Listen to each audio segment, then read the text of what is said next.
So yeah, this week's trio is one I'd actually thought I'd done before, and that's Neroli, which is not one of my favourite notes. I'm not gonna lie to you. It tends to be on me. It comes out very sharp, and I have an oven cleaner that smells, well, frankly, exactly like Neroli. I suppose it's supposed to be a bit orangey, isn't it? But it's sharp, and it's astringent. It can be very green on me, and yeah, it's not my favourite one. I have noticed, as my tastes have developed and stuff, as a little baby deer down there, that it can be quite an interesting one. And does add a needed freshness as a balance to some things. Anyway, I'm waffling on. Let's get started. So first up for the indie is one from Nancy Mayland, who is a British indie perfumer and has made some really well, very interesting fragrances. Anyway, they tend to be very unique. And this fragrance, Eglantia, is well, what it is, it's a representation of two seas that never kind of merge with each other but sit next to each other in the North Sea, and it's like that. It's got this very fresh, sometimes quite bracing feel, a little bit kind of salty and aquatic, with a warm side. I think the difference is, like, you've got the Neroli on one side and the rose hip kind of sitting in the other, and there's obviously a nice resinous base. But these things that you think don't go together actually really work together.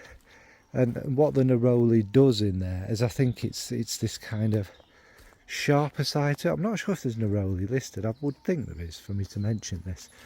But yeah, it sits on the kind of giving it this fresh, breezy, alpine Nordic feel. You know, like if you live by the North Sea, you know exactly what I mean. This kind of bracing feeling there, mixing with the kind of mineral notes and the warmer notes. It all sits in balance. And there's something about this fragrance, despite it having a lot of elements that I wouldn't normally enjoy in fragrances, somehow this all works so beautifully together. It's very nice. So that's Eglantia from Nancy Mayland. Next is one that could have fit in the other note I haven't realised I'd done, but actually I think the Neroli is more an important player in this. That's Kilian's Love Extreme. Now, this is predominantly, obviously, a orange blossom fragrance, which is the richer, deeper, sweeter, easier side of this same plant that I enjoy more. But this one's got a kind of a rose running through it, which gives a bit of freshness. But in the opening, especially, the Neroli is much more prominent than it is in the original, and it gives this greener twang to it, and there is a bit of a sharper feel in it, which kind of makes, despite the name Extreme, it makes this fragrance more of a kind of fresher version than the original, more one you'd wear in warmer heat and that, I think. And also there's listed a pomegranate, and I don't think it's in there really. I can't really smell it, and I think as you get down towards the far dry down, and that little sharp freshness that stays all the way through is not only coming from the rose. I think the Neroli kind of lingers on, and like I say, it's very similar DNA obviously to the original, but these extra amped up elements from the original, with obviously the rose, gives it much more of a fresher feel. It's an easier wear than the original, depending on the situation and that. So that's Love Extreme from Killian. And next up for the designer, finally, is L'Homme Cologne from Guerlain. Now this one is the one I own. It's not my favourite from them, and sadly it goes a little bit flat on me. But what the difference between this and say the original is, this obviously is meant to have a bit of a kind of sharper, fresher feel, because it's a cologne, you know, that's in the name. It's not a cologne, but you know what I mean. So it's meant to have a more kind of fresh, effervescent kind of feel about it, which it does. It just sadly goes flat on me. Now again, this is lemon, grapefruit, whatever. It smells a bit lemony to me. And the Neroli is actually, again, quite noticeable, especially in the opening. And this time it has a kind of, it can have this kind of creamy sharpness. And just that little bit of that astringent bitterness going through it obviously adds to the fragrance feeling much fresher, which is what it's kind of designed to be, isn't it?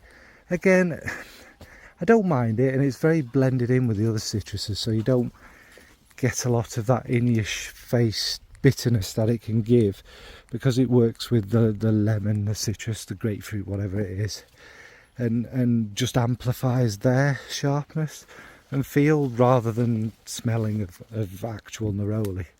And again, it's does its job very nicely in this, and it shows. Sometimes I don't mind Neroli, so that's L'Homme Cologne from Guerlain. So yeah, this was obviously a note I'm not a big fan of. I'm certainly not on its own, and I can struggle in it, things, you know, like Neroli Portofino and things like that, which is straight up oven cleaner to me. But when it's blended and used with other notes, or provides a much needed sharp balance to a fragrance, then I actually think I'd even go as far as saying I'm growing to enjoy it more.